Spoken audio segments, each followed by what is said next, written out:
우리가 심은 사쿠라 나무도 저렇게 피었으려니. 동네가 온통 투성이려니. 그때 마침 일본 여자 하나가 꽃그늘에서 거닐다가 방서방과 눈이 마주쳤다. 방서방은 무슨 죄나 지은 듯이 움찔하고 돌아섰다. 꽃결같이 빛나는 그 젊은 여자의 얼굴. 방서방은 찌르르하고 가슴을 진동시키는 무엇을 느끼며 내려왔다. 우선 단골집으로 가서 얼근한 술국에 곱배기로 두어 잔 들이켰다. 그리고 늑수구레한 주모와 몇 마디 농담까지 주거니 받거니 하다 나서니 세상은 슬프다면 온통 슬픈 것도 같고 즐겁다면 온통 즐거운 것 같기도 했다. 그러나 술만 깨면 역시 세상은 견딜 수 없이 슬픈 세상이었다. 정칠놈의 세상 같으니 하고 아무데나 주저앉아 다리를 뻗고 울고 싶었다. 안녕하세요. 달고나입니다. 오늘은 이태준 단편소설 꽃나무는 심어놓고를 광양 매화마을을 둘러보며 읽어보려고 합니다. 소설은 일제강점기 농민들의 수탈이 정점으로 가면서 농민들이 그것을 견디지 못하고 도시의 불황자로 몰락하는 모습을 극적으로 보여줍니다. 주인공 방서방은 부인 김씨와 아기와 무작정 서울로 올라오지만 한겨울에 일거리를 얻을 수도 없고 가지고 있는 돈도 없어 어려움을 겪습니다. 게다가 부인 김씨는 거처로 삼은 다리 이름을 몰라 밥을 얻으러 나갔다가 포주의 꿰매 빠져 그만 남편과 아이에게 돌아오지 못하고 맙니다. 그 사이 아이는 병이 나는데 돈이 없는 방서방은 병원 치료도 못해주고 아이를 잃고 맙니다. 혹독한 겨울이 지나고 봄의 어느 날 일제가 동네에 심으라고 했던 사쿠라꽃이 핀 것을 보며 고향 생각을 하죠. 그렇게 남산 밑에 일본 가옥에서 꽃을 그림 보듯 보는 데에 그 집에서 그만 부인 김씨와 닮은 아름다운 일본 여자와 눈이 마주칩니다. 하지만 왠지 아는 척을 못하고 얼른 외면하고 말죠. 방서방은 왜 그랬을까요? 모든 상황이 상상이 같기 때문에 슬픈 마음에 외면하지 않았을까 하는 마음이 듭니다. 젊은 여자가 도시에서 자신을 지키기는 쉽지 않았을 테니까요. 그러면 비록 사쿠라꽃, 벚꽃이죠. 벚꽃은 아니지만 봄꽃의 신호탄이라고 할 수 있는 전라남도 광양의 매화마을의 봄내음을 함께 느끼시면서 슬픈 소설 꽃나무는 심어놓고를 들어보실까요?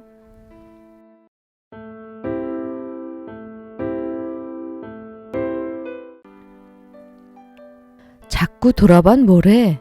어서 바람을 졌을 때 휑하니 걸어야지 하면서 아내를 돌아보는 그도 말소리는 천연스러우나 눈에는 눈물이 다시 핑그르 돌았다.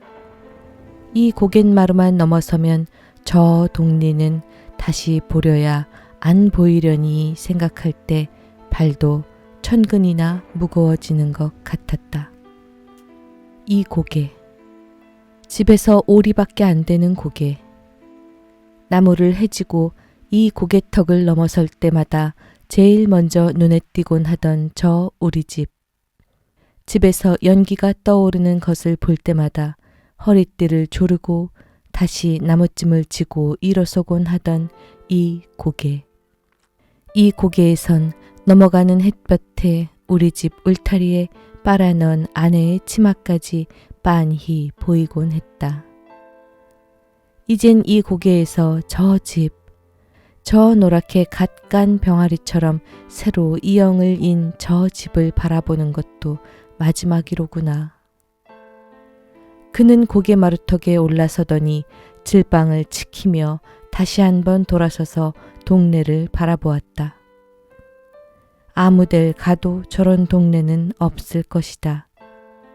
읍을 갔다 와도 성황당 턱만 내려서면 바람 한 점 없이 아늑하고 빨래하기 좋고 먹어도 좋은 앞 개울물이며 날이 추우면 뒷산에 올라 솔잎만 긁어도 며칠씩은 염려 없이 떼더니 이젠 모두 남의 동네 이야기로구나.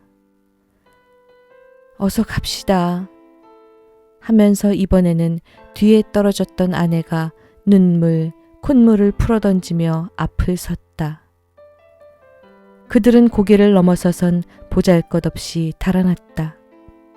산에는 이불보, 옷구러미, 솥, 부등갱이, 바가지 쪽 해서 한 짐 꾸역꾸역 걸머지고 여편네는 어린애를 머리도 안 보이게 이불에 꿍쳐서 업은 데다 무슨 기름병 같은 것을 들고 앞서거니 뒤서거니 하여 도랑이면 건너뛰고 굽은 길이면 눈틀 밭틀로 질러가면서 귀에서 바람이 싱싱나게 달아났다.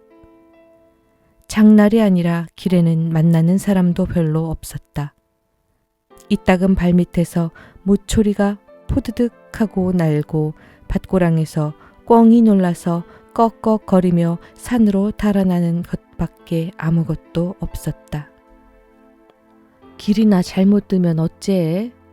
밤낮 나무 다니던 데를 모를까? 조그만 갈래길을 지날 때 이런 말을 주고받은 것뿐 다시는 입이 붙은 듯 묵묵히 걸어 그들은 점심때가 훨씬 지나서야 서울 가는 큰 길에 들어섰다. 큰 길에는 바람이 제법 세차게 불었다. 전봇줄이 앵앵 울었다. 동지가 내일인가 모레인가 하는 때라 얼음같이 날카로운 바람결에 그들의 옷깃은 다시금 떨리었다. 바람이 차서도 떨리었거니와 그보다도 길고 어마어마하게 넓은 길, 그리고 눈이 모자라게 아득하니 깔려있는 긴 길. 그 길은 그들에게 눈에도 설거니와 발에도 마음에도 선 길이었다. 눈틀과 밭둑으로 올 때에는 그래도 그런 줄은 몰랐는데 척 신장로에 올라서니 그젠 정말 낯선 데로 가는 것 같고 헛헉 살 길을 찾아 떠나는 불안스러운 걱정이 와짝 치밀었던 것이다. 그래서 앵앵하는 전봇줄 소리도 메세나 꿩의 소리보다는 엄청나게 무서웠다. 서로 말은 하지 않았어도 사내나 아내나 다 같이 그랬다. 그들은 그 길을 그저 10리, 20리 걸어 나가는 수밖에 없었다. 자동차가 지날 때는 물론 자전차만 때르릉 하고 와도 허둥거리고 한데 모여 길 아래로 내려서면서 서울을 향하고 타박타박 걸을 뿐이었다. 그들은 세 식구였다. 저희 내외 방서방과 김씨와 김씨의 등에 업혀가는 두 돌 되는 딸의 정순이었다. 며칠 전까지는 방서방의 아버지 한 분까지 네 식구로서 그가 나서 32해 동안 살아온, 이번에는 떠나는 그 동리에서 그리운 게 없이 살았었다. 남의 땅이나마 몇 대째 눌러 붙여오던 김진산의 땅은 내 땅이나 다름없이 알고 마음 놓고 붙여먹었다. 김진산의 당내에는 온 동리가 텃세 한 푼도 물지 않고 지냈으며 김진사가 돌아간 후에도 다른 지방에 대면 그리 심한 지주는 아니었다. 김진사의 아들 김의관도 돌아간 아버지의 덕성을 본받아 자긴네가 혼상간에 큰 일을 치르는 해면 을의 타작에서 2섬 석섬씩은 깎아주었다. 이렇게 착한 김의관이 무엇에 써버리느라고 그 좋은 땅들을 잡혀버렸는지 자긴들의 무딘 눈치로는 내용을 알 수가 없었다. 더러 읍의 사람들이 짓거리는 소리에 무슨 일본 사람과 금광을 했느니 회사를 했느니 하는 것을 들은 사람은 있고, 또 아닌 게 아니라 한동안 일본 사람과 양복쟁이 몇이 김의관네 집을 드나들어 김의관네 큰 개 2마리가 늘 컹컹거리고 짖던 것은 지금도 어저께 같은 일이었다. 아무튼 김의관네가 안성인가 어디로 떠나고 지주가 일본 사람의 회사로 갈린 다음부터는 제 땅 마직이나 따로 가진 사람 전에는 배겨나기가 어려웠다. 텃세가 몇 갑절이나 올라가고 눈에는 금비를 써라 하고 그것을 대어주고는 가을에 비싼 이자를 쳐서 벼는 헐값으로 따져가고 무슨 세납 무슨 요금하고 이름도 모르던 것을 다 물리어 나중에 따지고 보면 농사진 품값은커녕 도리어 빚을 지게 되었다. 그들이 지는 빚은 달리 도리가 없었다. 소가 있으면 소를 팔고 집이 있으면 집을 팔아 갚는 것밖에. 그래서 한 집 떠나고 두 집 떠나고 하는 것이 3년 안에 5, 6호가 떠난 것이었다. 군청에서는 이것을 매우 걱정하였다. 전에는 모범촌으로 치던 독리가 폐동이 될 징조를 보이는 것은 군으로서 마땅히 대책을 세워야 될 일이었다. 그래서 지난 봄에는 군으로부터 이 독리에 사쿠라 나무 200여 주가 나왔다. 집집마다 2나무씩 나눠주고 길에도 심고 언덕에도 심어주었다. 그래서 그 사쿠라 나무들이 꽃이 구름처럼 피면 무지한 이 동리 사람들이라도 자기 동리를 사랑하는 마음이 깊어져서 함부로 타관으로 떠나가지 않으리라 생각했던 것이다. 사쿠라 나무들은 몇 나무 죽지 않고 모두 잘 살아났다. 방서방내가 심은 것도 앞마당의 것, 뒷동산의 것 모두 싱싱하게 잘 자랐다. 군에서 나와보고 내년이면 모두 꽃이 피리라 했다. 그러나 떠날 사람은 자꾸 떠나고야 말았다. 방서방내도 허턱 타관으로 떠나기는 처음부터 싫었다. 동리를 사랑하는 마음, 자연을 사랑하는 것이나 이웃을 사랑하는 것이나 모두 사쿠라를 심어주는 그네들보다는 몇 배 더 간절한 뼛속에서 우러나는 것이었다. 사쿠라 나무를 심었을 때도 혹시 죽는 나무나 있을까 하여 조석으로 들여다보면서 애를 쓴 사람들이요. 그것들이 가지에 윤이 나고 싹이 트는 것을 볼 때는 자연 속에 묻혀 사는 그들로서도 그때처럼 자연의 신비, 봄의 희열을 느껴본 적은 일찍 없었던 것이다. 내년이면 꽃이 핀다지? 글쎄, 꽃이 어떤지 몰라.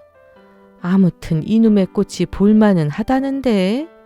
글쎄 그렇대. 그러나 떠날 사람은 자꾸 떠나고야 말았다. 올겨울에 들어서도 방서방내가 2집째다. 그들은 사흘 만에야 부르튼 다리를 절룩거리며 희끗희끗 나부끼는 눈발 속으로 저녁 연기에 쌓인 서울을 바라보았다. 그들은 날이 아주 어두워서야 서울 문 안에 들어섰다. 서울에는 그들을 반가이 맞아주는 사람이 없지도 않았다. 어디서 오십니까? 어디로 가시는 길입니까? 우리 여관으로 가십시다. 그러나 돈이 있나요 어디? 하면 그 친절하던 사람들은 벌에 쏘인 것처럼 달아나곤 했다. 돈이 아주 없지는 않았다. 집을 팔아 빚을 갚고 남은 것이 몇 원은 되었다. 그러나 그 돈이 편안히 여관에 들어 밥을 사 먹을 돈은 아니었다. 고달픈 다리를 끌고 교통순사들에게 핀잔을 맞으며 정처 없이 거리에서 거리로 헤매던 그들은 밤이 훨씬 늦어서야 한 곳에 짐을 벗어놓았다. 아무리 찾아다니어도 그들을 위해서 눈발을 가려주는 데는 무슨 다리인지 이름은 몰라도 이 다리 밑밖에는 없었다. 그년을 젖을 좀 물리구려. 그까짓 빈 젖을 물려선 뭐라오. 아이가 하 우니까 지나던 사람들이 다리 아래를 기웃거려 보기 때문이었다. 그들은 어두움 속에서 짐을 끌고 굳은 범벅과 삶은 달걀을 물도 없이 먹었다. 그리고 그 저리고 쑤시는 다리 오금을 한번 펴볼 때도 없이 앉아서 정 못 견디겠으면 일어서서 어정거리며 긴 밤을 밝히었다. 이튿날은 그래도 거기를 한 대보다는 낫답시고 거적을 사다 두르고 냄비를 걸고 쌀을 사들이고 물을 길어들이고 나무도 사들였다. 그리고 세 식구가 우선 하루를 푹 쉬었다. 눈발은 이날도 멎지 않았다. 밤이 되어서는 한박송이로 쏟아지기 시작했다. 방서방은 쏟아지는 눈을 바라보고 이 눈이 그치고는 무서운 추위가 오려니 생각했다. 그리고 또 쌀이비를 한 자루 가져왔다면 하고도 생각했다. 그는 새벽같이 일어났다. 발등이 묻히는 눈 위로 한참 찾아다녀서 다람쥐 꽁지만 한 쌀이비 하나를 그것도 5전이나 주고 사기는 했다. 그리고 큰 미천이나 잡은 듯이 집집마다 다니며 아직 열지도 않은 대문을 두드렸다. 댁에 눈 쳐드릴까요? 우리 칠 사람 있소. 댁에 눈 안 치시렵니까? 어련히 칠까봐 걱정이요. 방서방은 어이가 없어 마당도 없는 녀석이 괜히 비만 샀군 하고 다리 밑으로 돌아오고 말았다. 그는 직업 속에서도 가보았다. 행랑도 구해보았다. 지게를 지고 삭짐도 져 보려고 싸다녀 보았으나 지게를 부르는 사람은 없었다. 한 학생이 고리짝을 지고 정거장까지 가자고 했지만 막상 닥들이고 보니 나중에 저 혼자 다리 밑으로 찾아올 수가 있을까가 걱정되었다. 그래서 거기 갔다가 제가 여기까지 혼자 찾아올까요? 하고 얼음거렸더니 그 학생은 무엇라고 일본말로 핀잔을 주며 가버린 것이었다. 하루는 다리 밑으로 순사가 찾아왔다. 거기로 호구조사를 온 것은 아니었다. 다리 밑에서 불을 떼면 어떻게 할 테야? 응? 날마다 이 밑에서 연기가 났어. 다시 불을 떼다가는 이 밑에서 자지도 못하게 할 터이니 그리하러. 정말 그날 저녁부터는 연기가 나지 않았다. 끓일 것만 있으면 다리 밖에 나가서라도 못 끓일 바 아니었지만 그날은 아침부터 양식이 떨어진 것이다. 어떡하오. 아내는 맥이 풀려 울 기운도 없었다. 어린 것만이 빈 젖을 물고 두어 번 빨아보다가 울곤 하였다. 방서방은 아무런 대답도 없이 앉았다가 이따금 정칠놈의 세상 하고 입맛을 다실 뿐이었다. 이튿날 이른 아침 어린 것은 아범의 품에서 잘 때다. 초저녁엔 어멈이 품속에 넣고 자다가 오줌을 싸면 그 다음엔 아범이 새 품을 헤치고 안고 자는 것이었다. 밤새도록 궁리에 묻혀 잠을 이루지 못하던 아범이 새벽녘에야 잠이 들어 어린 것과 함께 쿨쿨 잘 때였다. 김씨는 남편이 한없이 불쌍해 보였다. 술 한잔 허투루 먹는 법 없고 담배도 일하는 날이나 일꾼들을 주려고만 살 줄 알던 남편이 어쩌다 저 지경이 되었나 생각할 때 세상이 원망스러울 뿐이었다. 그리고 굶고 앉았더라도 그 집만 팔지 말고 그냥 두었던들 하고 고향에만 돌아가고 싶은 생각뿐이었다. 김씨는 생각다 못해 바가지를 집어든 것이다.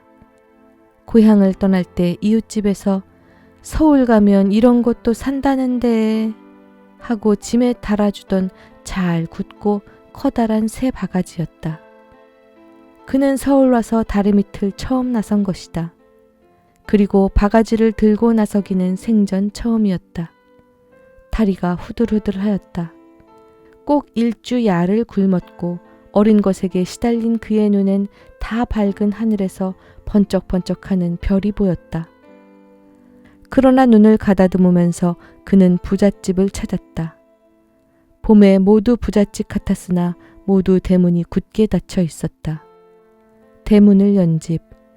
그는 이것을 찾고 헤매기에 그만 뒤를 돌아다보지 못하고 이 골목 저 골목으로 앞으로만 나간 것이었다. 다행히 문을 연 집이 있었고 그런 집 중에도 다 주는 것이 아니었지만 10집에 한 집으로 식은 밥, 더운 밥해서 한 바가지를 얻었을 때는 돌아올 길을 잃어버리고 만 것이다. 이 길로 나가보아도 딴 거리, 저 길로 나가보아도 딴 세상, 어디로 가야 그 개천, 그 다리가 나올는지 알 재주가 없었다. 기가 막히었다. 물어볼 행위는 많았으나 개천 이름이나 다리 이름을 모르고는 헛일이었다. 해가 높아갈수록 길에는 사람이 들끓었고 그럴수록 김씨는 마음과 다리가 더욱 갈팡질팡하고 있을 때 한 노파가 친절한 손길로 김씨의 등을 두드렸다. 어딜 찾소? 김씨는 울음부터 왈칵 나왔다. 염려할 것 없소. 내 서울 장안은 모르는 데가 없소. 내 찾아주지. 그 친절한 노파는 김씨를 데리고 곧 그 앞에 있는 제 집으로 들어가 뜨끈한 숭늉에 조반까지 먹으라 했다. 염려 말고 좀 자시오. 그새 내 부엌을 좀 치고 같이 나갑시다. 김씨는 서울도 사람 사는 데라 인정이 있구나 하고 그 노파만 하늘같이 믿고 감격한 눈물을 밥상에 떨구며 사양하지 않고 밥술을 들었다. 그러나 굶은 남편과 어린 것을 두고 제 목에만 밥이 넘어가지 않았다. 숭늉만 두어 모금 마시고 이내 술을 놓고 노파를 따라 나섰다. 그러나 친절한 노파는 김씨를 당치 않은 곳으로만 끌고 다녔다. 진고개로 백화점으로 개천이라도 당치 않은 개천으로만 한나절 끌고 다니고는 오늘은 다리가 아프니 내일 찾읍시다 하였다. 김씨는 가슴이 찢어지는 것 같았으나 그 친절한 노파의 힘을 버리고 혼자 나설 자신은 없었다. 밤을 꼬박 앉아 세우고 은근히 재촉을 하여 이튿날 아침에도 또 일찍거니 나섰으나 노파는 그저 당치 않은 대로만 끌고 다녔다. 노파는 애초부터 계획이 있었던 것이다. 김씨의 멀끔한 얼굴과 살의 젊음을 그는 살찐 암탉을 본 격으로 보았던 것이다. 어떻게 돈냥이나 만들어 써볼 거리가 되면 이것이 그 노파가 김씨를 발견하자 세운 뜻이었다. 김씨는 다시 다리 밑으로 돌아올 리가 없었다. 방서방은 눈에서 불이 났다. 죽일년이다. 이 어린 것을 생각해선들 달아나다니 고약한 년, 찢어 죽일년 하고 이를 갈았다. 방서방은 이틀이나 굶은 아이를 보다 못해 안고 나서서 매운 것, 짠 것 할 것 없이 얻는 대로 주워 먹였다. 날은 갑자기 추워졌다. 어린애는 감기가 들고 설사까지 났다. 밤새도록 어두움 속에서 오줌똥을 받은 이불과 아범의 저고리섭, 바지자락은 얼어서 왈가닥거리고 그 속에서도 어린애 몸은 들여다보는 눈이 뜨겁게 펄펄 달았다. 어찌하나 하느님 이렇게 무심하십니까? 하고 중얼거려 보았으나 새벽 찬 바람만 윙하고 뺨을 갈길 뿐이었다. 날이 밝기를 기다려 아이를 꾸려안고 병원을 물어서 찾아갔다. 이 애 좀 살려주십시오. 선생님이 아직 안 나오셨소. 그런데 왜 이렇게 되도록 두었소? 진작 데리고 오지. 돈이 있어야지요. 지금은 있소? 없습니다. 그저 살려만 주시면 그거야 제 벌어서 갚지요. 그걸 안 갚겠습니까? 다른 큰 병원에 가보시오. 방서방은 이렇게 병원집 문간으로만 한나절을 돌아다니다가 그냥 다리 밑으로 돌아오고 말았다. 방서방은 또 배가 고팠다. 그러나 앓는 것을 혼자 두고 단 한 걸음이 나가지지 않았다. 그래도 저녁때가 되어서는 그냥 밤을 새울 수는 없어 보지 않으리라는 듯이 눈을 딱 감고 일어서 나왔던 것이다. 방서방이 얼마 만에 찬밥 몇 술을 얻어먹고 부랴부랴 돌아왔을 때는 날이 아주 어두웠다. 다리 밑은 캄캄한데 한참 들여다보니 아이는 자리에서 나와 언 맨 땅에 목을 늘어뜨리고 흐득흐득 느끼었다. 끌어안고 다리 밖으로 나가보니 경련이 일어나 눈을 뒤집어쓰고 있는 것이었다. 죽을 테면 진작 죽어라. 고약한 년. 내년이 이걸 버리고 가 얼마나 잘 되겠니? 방서방은 몇 번이나 어서 죽어라 하고 아이를 밀어 던지었다가도 얼른 다시 끌어당겨 들여다보곤 했다. 그럴 때마다 아이의 숨소리는 자꾸 가빠만 같다. 그러나 야속한 것은 잠. 어느 때쯤 되었을까? 깜빡 잠이 들었다가 놀라 깨었을 째는 그동안이 잠시 같았으나 주위에는 큰 변화가 생기었다. 날이 환하게 새고 아이에게서는 그 가쁘게 일어나던 숨소리가 똑 그쳐 있었다. 겨우 겨드랑이 밑에만 미온이 남았을 뿐 그 불덩어리 같던 얼굴과 손발은 어느 틈에 언 생선처럼 싸늘하였다. 봄이 왔다. 그렇게 방서방을 춥게 굴던 겨울은 다 지나가고 그 대신 방서방을 슬프게는 더 구는 봄이 왔다. 진달래와 개나리 꽃가지들은 전차마다 자동차마다 젊은 새학시들처럼 오락가락하고 남산과 창경원엔 사쿠라꽃이 구름처럼 핀 때였다. 무딘 힘줄로만 얼기설기한 방서방의 가슴에도 그 고향, 그 딸, 그 아내를 생각하기에는 너무나 슬픈 시인이 되게 하는 때였다. 하루아침 그날따라 재수는 있어 식전바람에 일본 사람의 짐을 지고 남산정 막바지까지 가서 어렵지 않게 50전 한 잎이 들어왔다. 불이 나게 술집을 찾아 내려오느라니 일본집 뜰 안마다 가지가 휘어지게 열린 사쿠라 꽃송이. 그는 그림을 구경하듯 멍하니 서서 바라보았다. 불현듯 고향 생각이 난 것이었다. 우리가 심은 사쿠라 나무도 저렇게 피었으려니. 동네가 온통 투성이려니. 그때 마침 일본 여자 하나가 꽃그늘에서 거닐다가 방서방과 눈이 마주쳤다. 방서방은 무슨 죄나 지은 듯이 움찔하고 돌아섰다. 꽃결같이 빛나는 그 젊은 여자의 얼굴. 방서방은 찌르르하고 가슴을 진동시키는 무엇을 느끼며 내려왔다. 우선 단골집으로 가서 얼근한 술국에 곱배기로 두어 잔 들이켰다. 그리고 늑수구레한 주모와 몇 마디 농담까지 주거니 받거니 하다 나서니 세상은 슬프다면 온통 슬픈 것도 같고 즐겁다면 온통 즐거운 것 같기도 했다. 그러나 술만 깨면 역시 세상은 견딜 수 없이 슬픈 세상이었다. 정칠놈의 세상 같으니 하고 아무데나 주저앉아 다리를 뻗고 울고 싶었다.